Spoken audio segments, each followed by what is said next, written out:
You ask Tiger to solve. This deals with linear equations with one unknown. The final result is x equals -21/2. Let's solve it step by step. Simplify the expression. Group like terms. Simplify the arithmetic. Group all constants on the right side of the equation. Subtract 1 from both sides. Simplify the arithmetic.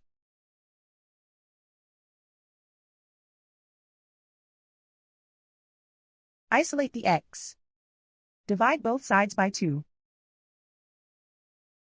Simplify the fraction. And so the final result is x equals -21/2.